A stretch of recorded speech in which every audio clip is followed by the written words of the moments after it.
গল্পের বাক্স বাই রোমানানুপুর চ্যানেলে আমি রোমানানুপুর আপনাদের পড়ে শোনাচ্ছি সমরেশ মজুমদারের লেখা একটি উপন্যাস বুকের ঘরে বন্দি আগুন। আজ শুনবেন উপন্যাসটির চতুর্থ পর্ব।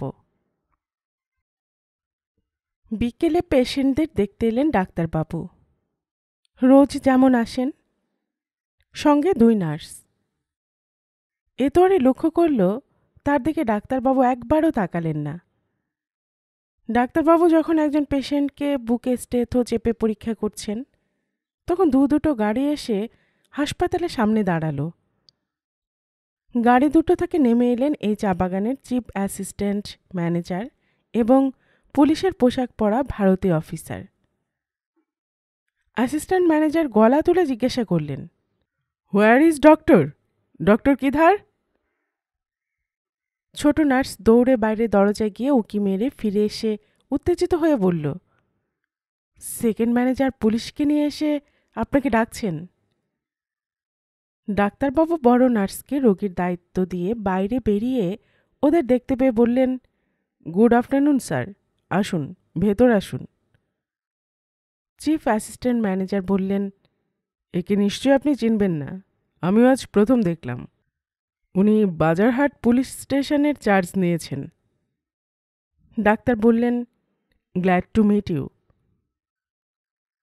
তারা বাড়ানো হাত আলতো স্পর্শ করে অফিসার বললেন, আমাদের কাছে খবর আছে একজন ভয়ঙ্কর ক্রিমিনাল এদিকের চা বাগানগুলোতে শেল্টার নিয়েছে। গতরাতে একটা এনকাউন্টারে ওর শরীরে গুলি লেগেছে বলে আমি রিপোর্ট পেয়েছি। আপনাদের এই হাসপাতালে কোনো অজানা লোক উন্ডেড হয়ে ভর্তি হয়েছে? মাথা নাড়লেন ডাক্তার, না, আমার জানা নেই। পেছনে দাঁড়ানো ছোট নার্স বলল, না স্যার, এরকম কেউ আসেনি। অফিসার অ্যাসিস্ট্যান্ট ম্যানেজারকে বললেন, আমি একবার হাসপাতালটা ঘুরে দেখতে চাই, আপনাদের সঙ্গে আসতে হবে না। অ্যাসিস্ট্যান্ট ম্যানেজার বললেন, আপনার গাইড হিসেবে এই নার্স গেলে সুবিধেই হবে। অফিসার ছোট নার্সকে ইশারা করে সামনে যেতে বলে তাকে অনুসরণ করলেন। অ্যাসিস্ট্যান্ট ম্যানেজার বললেন, গুলিতে উন্ডেড হয়ে কেউ হাসপাতালে ভর্তি হলে আপনি নিশ্চয়ই জানতে পারতেন। নিশ্চয়ই। আমাদের এদিককার চা বাগানগুলোতে সোকল্ড বিপ্লবীদের আসা যাওয়ার কথা আগে কখনো শুনিনি। আশ্চর্য, এরা আমাদের এদেশ থেকে তাড়াতে চাইছে। আরে আমরা চলে গেলে দেশটাকে চালাতে পারবে? এই চা বাগানের কথাই ধরুন, আমরা ম্যানেজাররা যেভাবে বাগানের প্রোডাকশন অ্যাডমিনিস্ট্রেশন করা হাতে নিয়ন্ত্রণ করি, আমরা চলে গেলে ইন্ডিয়ানরা তা পারবে? ডাক্তার, আমাদের পরে ইন্ডিয়াতে টি ইন্ডাস্ট্রি থাকবে না। ডাক্তার কথা বলছিলেন না। সেটা লক্ষ্য করে অ্যাসিস্ট্যান্ট ম্যানেজার জিজ্ঞাসা করলেন, আমার এই কথাগুলো কি ভালো লাগছে না? ডাক্তারবাবুকে উত্তর দিতে হলো না। তার আগেই থানার দারোগা ফিরে এলেন, পেছনে ছোট নার্স। অ্যাসিস্ট্যান্ট ম্যানেজার জিজ্ঞাসা করলেন, দেখলেন? না, পেশেন্টরা বলছে তেমন কাউকে আসতে দেখেনি। আপনাদের এই বাগান না হোক, অন্য বাগানের হাসপাতালে গিয়ে থাকতে পারে। মাথা নেড়ে দারোগা বললেন, ওয়েল, আপনাদের সবাইকে বলছি, অজ্ঞাত পরিচয় কোনো লোক যদি আহত অবস্থায় আসে, তাহলে তার চিকিৎসা করা, আশ্রয় দেওয়া মারাত্মক অপরাধ হবে। তেমন কেউ এলে তাকে আটকে রেখে সঙ্গে সঙ্গে থানায় খবর দেবেন। অ্যাসিস্ট্যান্ট ম্যানেজার বললেন, অনেক ধন্যবাদ অফিসার, আপনারা আছেন বলেই ব্রিটিশ সাম্রাজ্য এদেশে সুরক্ষিত। অফিসার মাথা ঝুঁকিয়ে বললেন, I am always at your service sir. 2 পা এগিয়ে ভদ্রলোক ঘুরে দাঁড়ালেন। খুব সাবধানে সবাই থাকবেন স্যার। যে লোকটিকে আমরা খুঁজছি সে খুব বিপজ্জনক বিপ্লবী। বাঙালি হলে বুঝতাম, কিন্তু লোকটা মদেশিয়া। সন্দেহ করা হচ্ছে ওকে চা বাগানের শ্রমিকরা শেল্টার দিতে পারে। যদি ধরা পড়ার পরে লোকটা পালাতে চায়, তাহলে ওকে আটকাতে না পারলে খুন করলেও সরকার আপনাদের পুরস্কৃত করবে। আচ্ছা। অ্যাসিস্ট্যান্ট ম্যানেজারের হাতের সঙ্গে হাত মিলিয়ে দারোগাবাবু গাড়িতে উঠলেন। অ্যাসিস্ট্যান্ট ম্যানেজার বললেন, ডক্টর, খুব সাবধানে থেকো। আমরা বাগানের লেবারদের খুশি করার জন্য একটা কাজ করার কথা ভাবছি। সেটা করতে পারলে এই বাগানের কুলি লাইন শান্ত থাকবে। ডাক্তারবাবু যখন একা তার চেয়ারে বসে ভাবছেন, তখন বড় নার্স কাছে এসে নিচু গলায় জিজ্ঞাসা করলেন, ও কি চলে যেতে পেরেছে? ডাক্তারবাবু বললেন, জানি না। আপনার কাছে আমি কৃতজ্ঞ হয়ে থাকলাম স্যার। এসব কথা থাক। আপনি যদি সাহায্য না করতেন তাহলে মরে যেত। ঠিক আছে, এসব কথা থাক। ডাক্তারবাবু নিচু স্বরে বললেন, ওর কথা তুমি হাসপাতালের কাউকে বলনি তো? না না, শুধু এতোয়ারই জানে। মনে হয় ও কাউকে বলবে না। একটু পরে ওকে নিয়ে যেতে লোক আসবে, অন্ধকারে বেড়ে যেতে পারবে। তুমি বলেছিলে ও তোমার ভাই হয়। হ্যাঁ, আমার মামার ছেলে। ওর নাম নোয়াম। তাই বলেছে তো? মাথা নাড়লেন ডাক্তারবাবু। কিন্তু তার খুব স্বস্তি হচ্ছিল না। সাধারণত কেউ খুন না হলে চা বাগানে পুলিশ আসে না।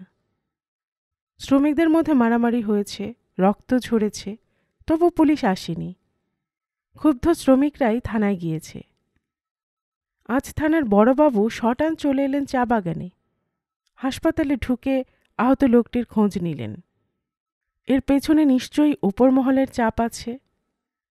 10টা খুনিকে ধরলে হয়তো একটু বেতন বৃদ্ধি হয়, কিন্তু একজন বিপ্লবীকে ধরলে চাকরিতে প্রমোশনের সম্ভাবনা উজ্জ্বল হয়। বিশেষ করে সেই বিপ্লবী যদি কোনো ইংরেজকে আহত বা খুন করে থাকে, তাহলে কথাই নেই। ডাক্তারবাবু চিন্তিত হলেন। এই তল্লাটে হাতে গোনা কয়েকজন ডাক্তার আছেন। তাদের অধিকাংশই বিভিন্ন চা বাগানের কর্মী। 100 মাইলের মধ্যে গুনলে 3 জনের বেশি হবে না। চা বাগানের বাইরে গঞ্জের মানুষদের চিকিৎসার জন্য 2 জন আধা ডাক্তার আছেন। এদের সবাই এখন নিশ্চয়ই পুলিশের নজরে পড়েছেন। ডাক্তারবাবুর মনে হলো, তার কোয়ার্টার্সের উপর পুলিশের লোক নজর দিচ্ছে না তো? এতোয়ারি দরজার কাছে দাঁড়িয়ে তাকে নমস্কার জানালো। প্রতিদিন ছুটির পরে ঘরে ফেরার আগে সে এটা করে। ডাক্তারবাবু মাথা নাড়লেন, মুখে কিছু বললেন না। তারপরে তার খেয়াল হলো, বললেন, তুমি একবার আমার কোয়ার্টার্সে যেতে পারবে? কিছু আনতে হবে? এতোয়ারি জিজ্ঞাসা করল। না, আনতে হবে না। তুমি তো এখন লাইনে ফিরে যাচ্ছ। হ্যাঁ, মাকে নিয়ে ফিরে যাব। ও, তাহলে থাক। ডাক্তারবাবু উঠে দাঁড়ালেন। বলুন না, আমার কোনো অসুবিধা হবে না।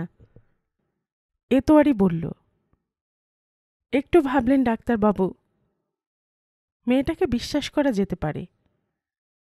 নোয়ামের পা থেকে গুলি বের করতে দেখেও সে হাসপাতালে ফিরে এসে কাউকে সে কথা বলেনি। কিন্তু এখন অন্য কোনো পথ তার সামনে নেই। ভেবেছিলেন পুলিশ এই বাগানে নজর দেবে না। বাগান পত্তন হওয়ার পর থেকে কখনো কোনো ব্যাপারে পুলিশকে এখানে নাক গলাতে হয়নি। সাধারণ অপরাধগুলোর ব্যাপারে বড় ম্যানেজার যা সিদ্ধান্ত নিতেন, তাই সবাই মেনেছে এতকাল। এখন দিন বদলাচ্ছে। 10 বছর আগে কেউ কি ভেবেছে সাদা চামড়ার মানুষগুলোকে এ দেশ থেকে তাড়ানোর জন্য কালো চামড়ার ভারতীয়রা মরিয়া হয়ে উঠবে? এ ব্যাপারে বাঙালি, বিহারি, মদেশিয়া ওরাও এক হয়ে যাবে। ডাক্তারবাবু বললেন, তুমি তোমার মাকে নিয়ে আমার কোয়ার্টার্সে যাও। আমার স্ত্রীকে বলবে আমি তোমাদের পাঠিয়েছি। আমি না ফেরা পর্যন্ত তোমরা অপেক্ষা করবে। মাথা নেড়ে চলে গেল এতোয়ারি। রাতের বেলায় হাসপাতালে সব ঠিকঠাক থাকবে কিনা নজর বুলিয়ে যখন কোয়ার্টার্সে ফেরার জন্য ডাক্তারবাবু পা বাড়িয়েছেন, তখন বড় সাহেবের গাড়ি হেডলাইট জ্বালিয়ে সামনে এসে দাঁড়ালো। হুড খোলা গাড়ির জানলা থেকে মুখ বের করে বড় সাহেব বললেন, গুড ইভিনিং ডক্টর। হসপিটালে কোনো প্রবলেম নেই তো? গুড ইভিনিং স্যার, সব ঠিক আছে। হাসলেন ডাক্তারবাবু। উঠে এসো, তোমাকে আজ হাঁটতে হবে না, আমি নামিয়ে দিচ্ছি। গাড়িতে উঠে বসলেন ডাক্তারবাবু। গাড়ির ইঞ্জিন চালু করে বড় সাহেব বললেন, তুমি নিশ্চয় শুনেছ আমাদের এই দেশ থেকে তাড়াতে যে আন্দোলন শুরু হয়েছে তার ছোঁয়া ডুয়ার্সের চা বাগানগুলোতে লেগেছে। অথচ দেখো, ব্রিটিশরা যদি এই অঞ্চলে চা বাগান তৈরি না করত, তাহলে জায়গাটা জন্তু জানোয়ারদের রাজত্ব হয়ে থাকত। স্বাধীনতা আন্দোলন, সাহেব খুন করে দেশ স্বাধীন করবে। নিজের দাঁড়ানোর ক্ষমতা নেই, অথচ দৌড়োবার স্বপ্ন দেখছে। তুমি কি শুনেছ, একজন ম্যানেজারকে গুলি করে মারতে গিয়ে তার ড্রাইভারকে ওরা মেরে ফেলেছে? যে লোকটা মারা গেল, সে কি দোষ করেছিল বলো? ডাক্তারবাবু মাথা নাড়লেন, কথা বললেন না। অথচ দেখো ডক্টর, চা বাগানে কাজ পেয়ে যারা দুবেলা খেতে পাচ্ছে, আরামে থাকছে, তাদের পূর্বপুরুষরা বিহারে কিভাবে বেঁচে ছিল তা নিশ্চয় ওরা জানে না। অন্ধকার চা বাগানের মাঝখান দিয়ে গাড়ি চালাতে চালাতে বড় সাহেব কথা বলছিলেন। হঠাৎ গাড়ির হেডলাইটের আলোয় কিছু চোখে পড়ায় গাড়ি দাঁড় করিয়ে বললেন, দেখতে পাচ্ছ? ডাক্তারবাবু দেখতে পেলেন একটা চিতাবাঘ ঠিক রাস্তার মাঝখানে দাঁড়িয়ে এদিকে তাকিয়ে আছে। গাড়ির হেডলাইট পছন্দ না হয় চিতাবাঘ পাশের জঙ্গলে ঢুকে গেল।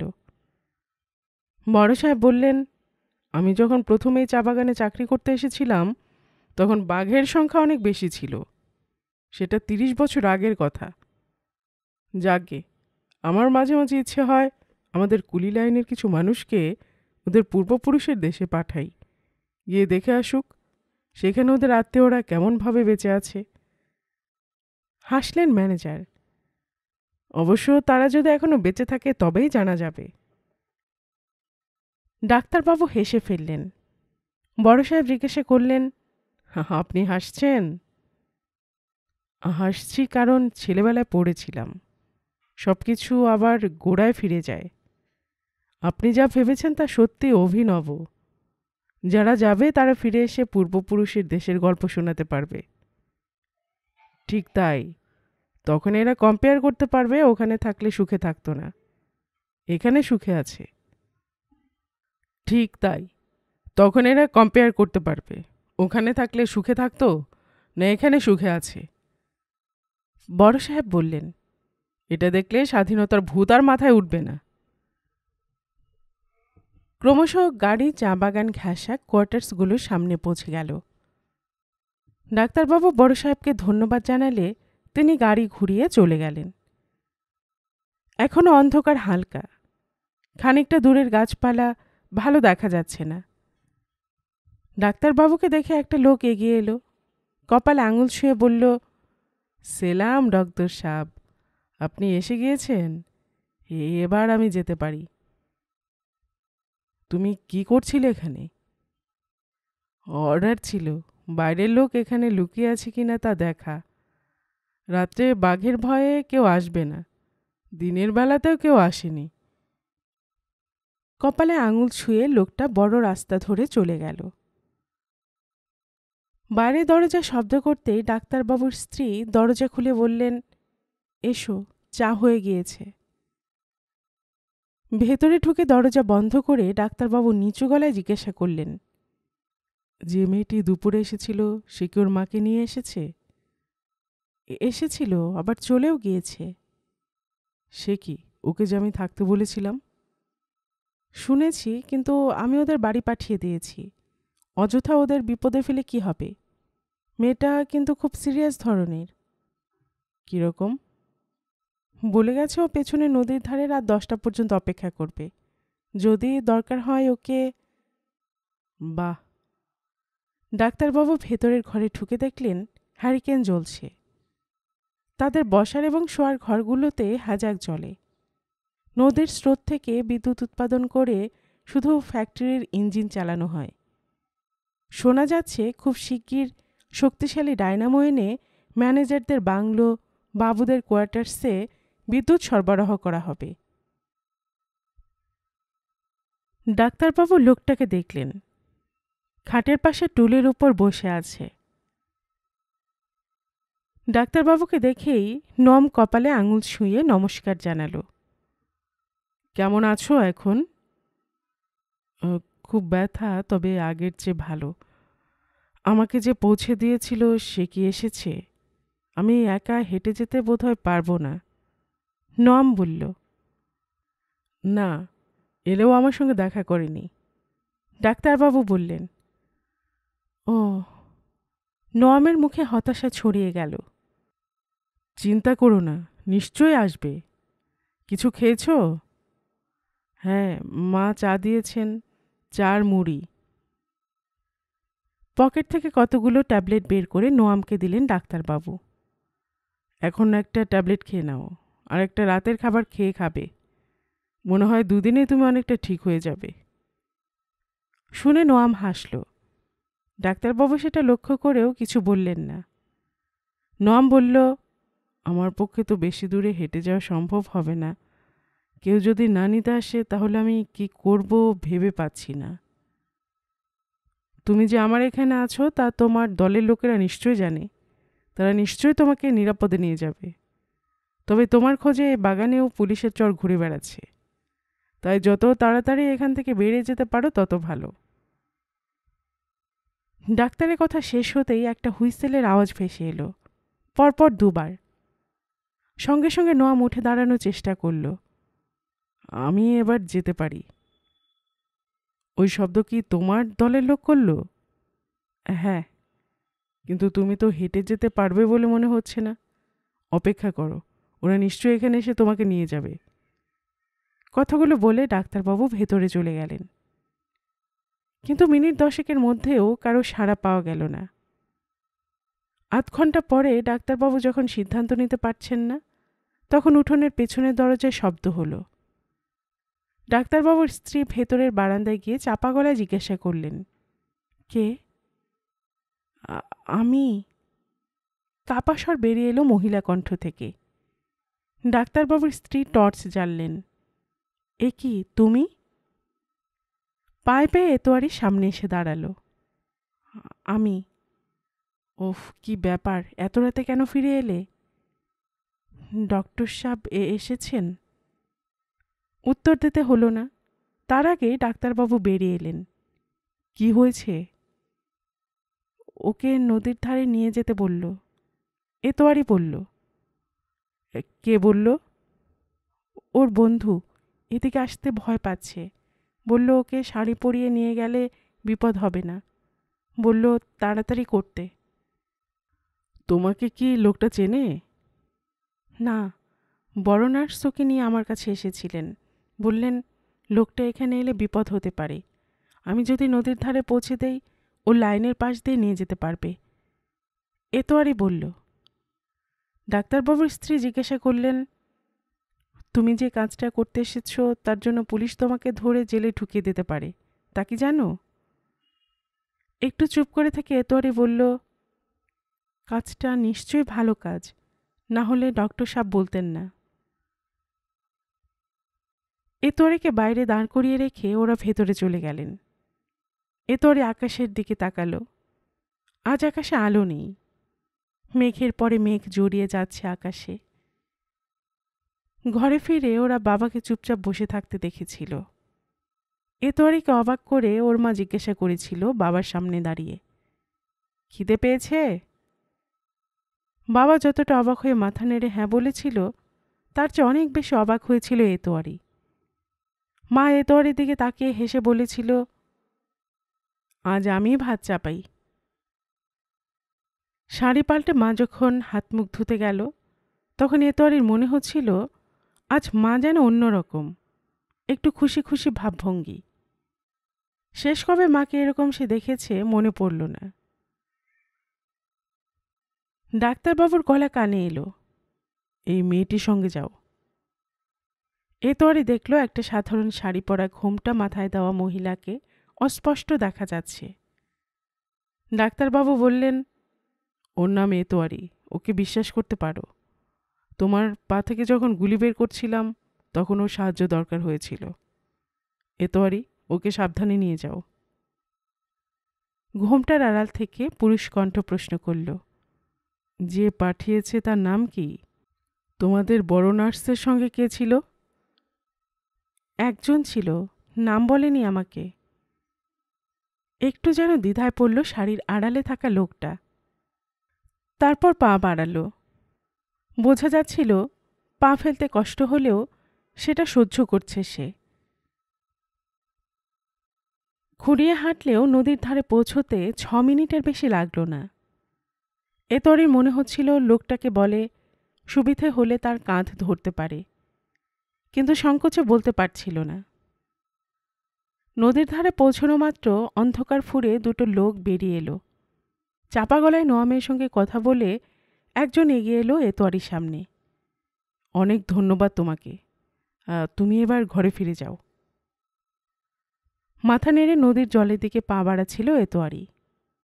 পেছন থেকে মাথার ঘোমটা সরিয়ে নোয়াম ডাকল, তোমার কি নাম তা বলে যাও। একটু ইতস্তত করে নিজের নাম বলল এতোয়ারি। তারপর অন্ধকারে হাঁটু জলের নদী পার হয়ে ঘরের পথ ধরল। ঘরে ঢুকে এতোয়ারি দেখল বাবা ডাল ভাত আলু সেদ্ধ খাচ্ছে। তাকে দেখে মা বলল, তোর জন্য বসে আছি, কোথায় গিয়েছিলি? নদীর ধারে। কেন, কি আছে ওখানে? মায়ের ঠোঁটে হাসি ফুটল। আশ্চর্য, কে থাকবে ওখানে? কি জানি বাবা। যাকগে, ভাত ডাল আলু আর ডিম সিদ্ধ রেঁধেছি, খেয়ে নিয়ে শুয়ে পড়, আমার খাওয়া হয়ে গিয়েছে। ডিম কোথায় পেলে?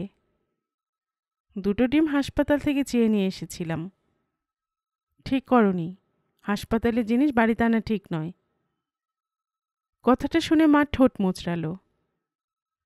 আমাকে আস্ত ডিম দিয়েছ কেন? তুমি কি অর্ধেক নিয়েছ? অর্ধেক কেন নেব, তুই আর আমি গোটা গোটা। বাবাকে দাওনি? না। মা ওপাশ ফিরে শুয়ে পড়ল। শ্বাস ফেলল এতোয়ারি। সে মুখ ফিরে তাকাতেই বাবার সঙ্গে চোখাচোখি হলো। অদ্ভুত চোখে তাকিয়ে আছে বাবা। সে নিজের থালা থেকে ডিম সেদ্ধটা তুলে উঠে গিয়ে বাবার পাতে দিয়ে এলো। বাবা মাথা ঝাঁকালো, মুখে খুশি ফুটল। ডিম তুলে ওতে ক্ষুদ্র একটা টুকরো কেটে চোখ বন্ধ করে চিবোতে লাগল। তার দাড়ি গোপ ভর্তি মুখে খুশি ফুটে উঠল।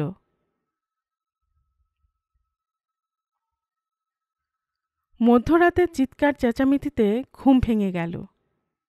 এতরের মা উঠে বসে অবাক গলায় জিজ্ঞাসা করল, কি হয়েছে, বাইরে গিয়ে দেখ তো। এতরে দরজা খুলতে লাইনের স্ত্রী পুরুষদের ঘরের বাইরে এসে কান্নাকাটি করতে দেখল।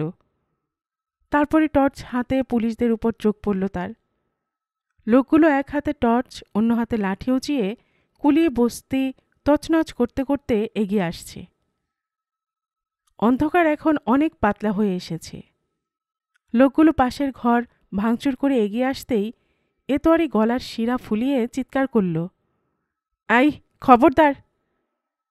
গোটা 5 লাঠিধারী পুলিশ যারা এতক্ষণ ঘর ভাঙার উল্লাসে মেতেছিল তারা থমকে দাঁড়াল। এতোয়ারি চিৎকার করল, সবাই ওখানে দাঁড়িয়ে থাকো, যা খুঁজছ তা দেখতে শুধু একজন ঘরের ভিতর আসতে পারো। লোকগুলো নিজেদের মধ্যে নিচু স্বরে কথা বলল। একজন জিজ্ঞাসা করল, আই তুমি কে?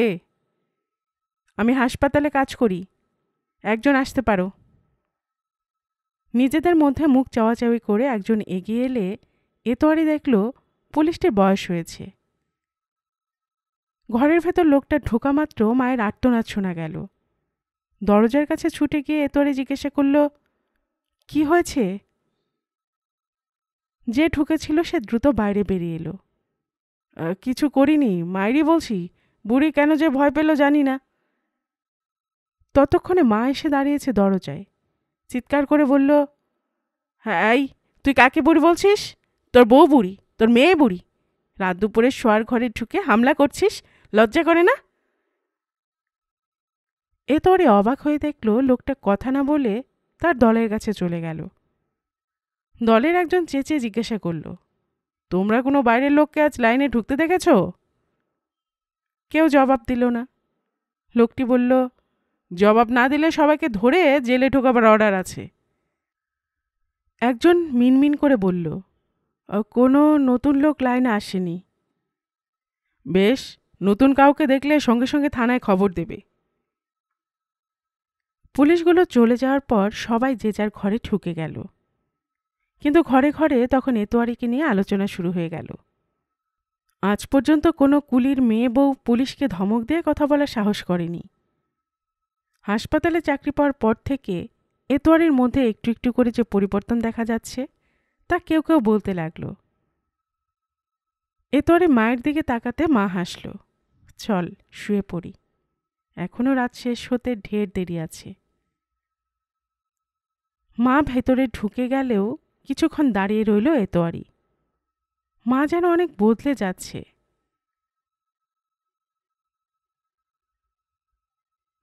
কয়েকদিন ধরে সমস্ত চা বাগান থমথমে হয়ে রইল। কাজকর্ম মানুষ করে যাচ্ছে যন্ত্রের মতো। পাতি তুলতে যারা ঝুড়ি পিঠে নিয়ে বাগানের বিভিন্ন অংশে রোজ সকালে ছড়িয়ে পড়ে, তারাও হাসি ঠাট্টা করছে না নিজেদের মধ্যে। মাঝে মাঝে একটা পুলিশের জিপ টহল দিতে চা বাগানের ভেতরে রাস্তায় ঢুকে পড়ছে। কাজে যাওয়ার পথে সেই জিপ দেখে এতোয়ারি বুঝতে পারে এখনো নোয়াম ধরা পড়েনি।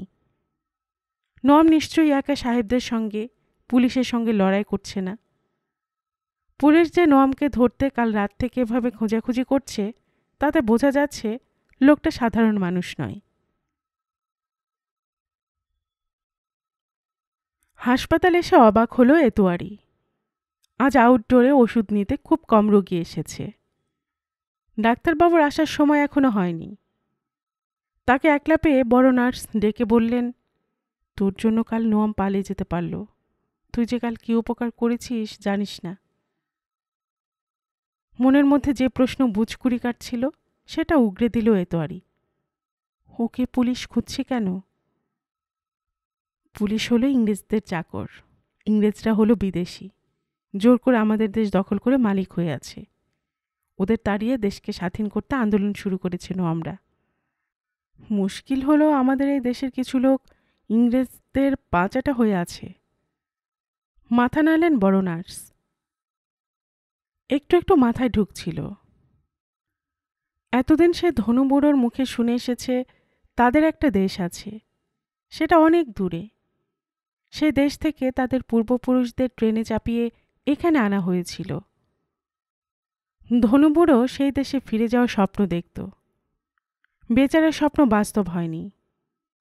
ধনুবুড়োর কথা যদি সত্যি হয়, তাহলে এসব চা বাগানে যারা কাজ করে তাদের নিজেদের দেশ অনেক দূরে ছিল। কথাটা যদি সত্যি হয়, তাহলে নোয়ামরা কেন এ দেশের স্বাধীনতার জন্য লড়াই করছে?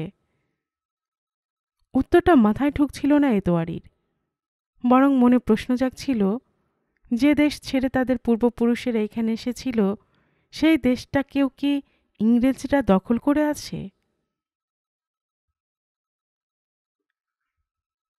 3 দিন পরে বড় নার্স ফিসফিস করে খবরটা দিলেন, নোয়ামকে পুলিশ ধরতে পারেনি।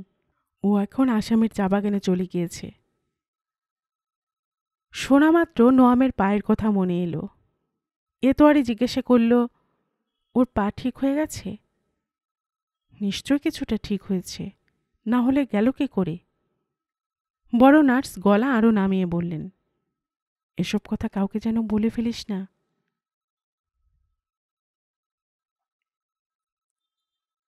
3 দিন পরে পুলিশের গাড়ি চা বাগানে ঢোকা বন্ধ হলো। ফলে একটু স্বস্তি ফিরে এলো মানুষের মনে। কিন্তু সমস্যায় পড়ল এতোয়ারি। খালি গায়ে ঘরের বাইরে খোলা আকাশের নিচে শুয়ে বুকে সর্দি বসেছে বাবার, সেই সঙ্গে জ্বর। দুম করে জ্বর এত বেড়ে গেল যে তাকে নিয়ে হাসপাতাল আসতে হলো। মেয়েদের ঘরে বেড খালি থাকলেও ছেলেদের ঘরে বেড খালি না থাকায় মেঝেতে বিছানা পেতে শোয়াতে হয়েছে। বাবা সুস্থ না হওয়া পর্যন্ত বড় নার্স এতোয়ারিকে হাসপাতালেই থেকে যেতে বললেন। মা এলো না। সকালবেলা পাতে তুলতে যাওয়ার সময় বলে গেল, এত লোকের থাকার কোনো দরকার নেই, তুই তো আছিস। খুব অবাক হয়েছিল এতোয়ারি। বাবা যতই খারাপ কাজ করে থাকুক, এটা শোনার পর লোকটার জন্য তার মায়া হয়েছিল। দ্বিতীয় রাতে 2 জন মহিলা আর 4 জন লোক রিকশায় এক মহিলাকে নিয়ে হাসপাতালে এলো। মহিলাটি প্রসব বেদনা উঠেছে। লাইনের ঘরে ধাই দিয়ে প্রসব করানোর চেষ্টা হয়েছিল, কিন্তু তা সফল হয়নি। মহিলাকে ধরাধরি করে বিছানায় শুয়ে দেওয়া হলো। ঘিরে দেওয়া হলো খাটটা সাদা পর্দা দিয়ে। ছোট নার্স চেঁচিয়ে বলল, সঙ্গে কে এসেছে, বাবা না স্বামী? যে এসে থাকো, অফিসে চলো, নাম ঠিকানা লেখাতে হবে। স্বামী লোকটি লম্বা চওড়া, কিন্তু কণ্ঠস্বর মেয়েদের মতো। এক সঙ্গীকে নিয়ে সে অফিসে গেল, নাম ঠিকানা লেখালো। তখন দুই মহিলা আর এক পুরুষ ঘেরাটোপের মধ্যে দাঁড়িয়ে গর্ভবতী মহিলাকে সাহস জুগিয়ে যাচ্ছিল। লোকটি বলছিল, তোর আর কোনো ভয় নেই, হাসপাতালে এসে গিয়েছিস যখন, তখন ডাক্তারবাবু ঠিক বাচ্চা বের করে আনবে। যন্ত্রণায় কাতরাচ্ছিল গর্ভবতী। শ্বাস নিয়ে বলল, চুপ করো, চুপ করো, তোমার জন্য এত কষ্ট আমার। কি করব, তুমি চেয়েছিলে। লোকটা মিনমিন করল। উল্টো দিকে বসা মহিলাদের একজন ধমক দিল, চুপ কর, কি কথা বলছিস? মেয়েটার কি মাথা খারাপ হয়ে গেল? গর্ভবতী চোখ খুলল। কাকে বলছি? শুক্রাকে, তোর বরের বন্ধু। অন্য মহিলা চাপা গলায় বলল। ওহ। গর্ভবতী চোখ বন্ধ করল। এই সময় ছোট নার্স এসে বলল, আপনারা সবাই বাইরে যান, ডাক্তারবাবু এখনই এসে যাবেন। সে পুরুষ সঙ্গী বলল, দিদি, কোনো ভয় নেই তো? ছোট নার্স লোকটির দিকে তাকালো, আপনি কে? মহিলাদের একজন বলল, ওর স্বামীর বন্ধু। ও, ডাক্তারবাবুকে জিজ্ঞাসা করবেন, তিনিই বলতে পারবেন। এখন আপনারা বাইরে যান, আর এখানে থাকবেন না। ছোট নার্স চড়া গলায় বলল। এতোয়ারে গর্ভবতী মহিলার মাথার পাশে এসে দাঁড়িয়ে চমকে উঠল। না, তার ভুল হচ্ছে না। এই লোকটিকে সে নদীর ধারে আবছা আলোয় একজন গর্ভবতী মহিলার সঙ্গে ঘনিষ্ঠ হতে দেখেছিল। মেয়েটির দ্বিধা ছিল, কিন্তু তাকে বাধ্য করেছিল। এতোয়ারি পায়ে পায়ে বিছানার পাশে এসে দাঁড়ালো। না, বেদনা কমলে গর্ভবতীর মুখ যখন স্বাভাবিক হচ্ছিল, তখন তাকে দেখে আর চিনতে অসুবিধে হলো না। লোকটির সঙ্গে এই মহিলাকে সে নদীর ধারে রাতের বেলায় দেখেছিল। মেয়েটির দ্বিধা হওয়া সত্ত্বেও এই লোকটি ওর কাছে শরীরের আনন্দ আদায় করে নিয়েছিল। আজ ছোট নার্সের সঙ্গে গিয়ে যে লোকটি পরিচয় লিখে এসেছে, সে যদি এই নারী স্বামী হয়, তাহলে এই উদ্বিগ্ন লোকটি কে? লোকটির মুখ দেখে বোঝা যাচ্ছিল না। ছোট নার্স বলল, এতোয়ারি, সবাইকে সরিয়ে দাও, আপনারা চলে যান, বাইরে যান। ছোট নার্স বাইরে বেরিয়ে গেলে এতোয়ারি প্রায় জোর করে সবাইকে বের করে আনল। সে দেখল সেই লম্বা চওড়া লোকটি সঙ্গে সঙ্গে দূরে দাঁড়িয়ে আছে। তার নজর এদিকে। যে লোকটি বেডের পাশে বসেছিল, সে ধীরে ধীরে লোকটির পাশে গিয়ে মাথা নেড়ে কিছু বলতে লাগল। এতোয়ারি আবার ঘেরাটোপের ভেতর ঢুকল। গর্ভবতীর প্রসব বেদনা এখন আগের মতো বোধহয় তীব্র নয়। সে বলল, আর একটু অপেক্ষা করো, ডাক্তারবাবু এসে তোমার ব্যথা কমিয়ে দেবেন। আমার পেট থেকে যদি না বের হয়? কেন বের হবে না? সব বাচ্চাই বেরিয়ে আসে। অনেক সময় বেরোতে চায় না। তাহলে আমি কি মরে যাব? না না, কিছু হবে না। এই সময় ডাক্তারবাবু আর ছোট নার্স ভেতরে ঢুকলেন। ঢুকে হাসলেন ডাক্তারবাবু। ভয় পেও না, সব ঠিক হয়ে যাবে। ছোট নার্স সঙ্গে একটা ট্রে এনেছিল। তাতে মায়ের পেট থেকে বাচ্চাকে বের করে আনার জন্য যেসব যন্ত্র দরকার হয়, তা তোয়ালে দিয়ে মোড়া আছে। ইশারায় এতোয়ারিকে সাহায্য করতে বলল ছোট নার্স। বিড়বিড় করে বলল, কপালে কি লেখা আছে কে জানে। ডাক্তারবাবু কাজ শুরু করলেন।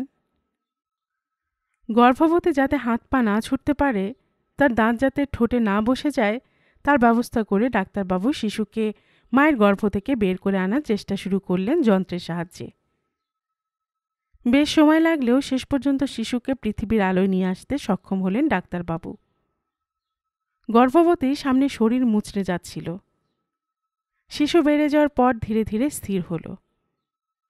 ডাক্তারবাবুর হাত থেকে শিশু নিয়ে ছোট নার্স নানা রকম চেষ্টা করার পর কান্নার আওয়াজ বের হলো। তখন এতোয়ারিকে বাকি সব কাজ দ্রুত শেষ করার নির্দেশ দিল ছোট নার্স। সদ্য মা হয়েছে যে, সে একপাশে মাথা হেলিয়ে শুয়েছিল। ছোট নার্স তার মুখের কাছে গিয়ে বলল, এই যে চোখ খুলে দেখো, তোমার ছেলে হয়েছে, ফুটফুটে ছেলে। স্ত্রী লোকটি চোখ খুলল। তার মুখে ক্লান্তি স্পষ্ট। তবু সে যেন কিছু জানতে চাইল। ছোট নার্স আবার বলল, ছেলে হয়েছে, ছেলে। স্ত্রীলোকটি ঠোঁটের কোণে এক চিলতা হাসি ফুটল। তারপর একটা বড় শ্বাস ফেলে চোখ বন্ধ করল। ছোট নার্স শিশুকে নিয়ে বাইরে বেরিয়ে এসে গলা তুলে বলল, বাবাকে এদিকে এসে দেখুন, ছেলে হয়েছে। লম্বা চেহারা লোকটিকে তার সঙ্গী বলল, যান, ডাকছে। লোকটি এগিয়ে যেতে ছোট নার্স শিশুকে উঁচু করে তুলে দেখালো। লোকটি ঝুঁকে দেখল, তারপর হাসল। ছোট নার্স বলল, খুশি তো? আমাদের মিষ্টি খাওয়ার টাকা না দিলে একে বাড়িতে নিয়ে যেতে দেব না। স্বামী কি বলবে তা বোধহয় ভেবে পাচ্ছিল না। পাশে এসে দাঁড়িয়ে যে লোকটা তাকে ইশারা করল হ্যাঁ বলতে, সে একটু আগে গর্ভবতীর সঙ্গে কথা বলছিল। এবার স্বামী জোর পেয়ে বারবার মাথা নেড়ে হ্যাঁ বলল। এতোয়ারি দেখল পরামর্শ দেওয়া লোকটি দাঁত বের করে হাসল। এতোয়ারি হতভম্ব। তার বারবার সেই রাতে দেখা দুটি মানুষকে মনে পড়ছিল, যাদের একজন যে কোনো দিন মা হতে পারে, এমন শরীর নিয়েও যার সঙ্গে মিলিত হতে নদীর ধারে এসেছিল। সে স্বামী নয়, প্রেমিক।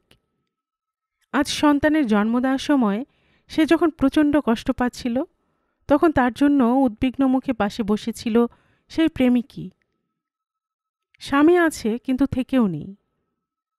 সবচেয়ে অবাক হওয়ার ব্যাপার, স্ত্রীর প্রেমিককে মেনে নিতে স্বামীর বিন্দুমাত্র আপত্তি নেই। যে সন্তান আজ জন্মগ্রহণ করল, তার বাবা স্বামী নয়, প্রেমিক। তাতে কোনো সন্দেহ নেই।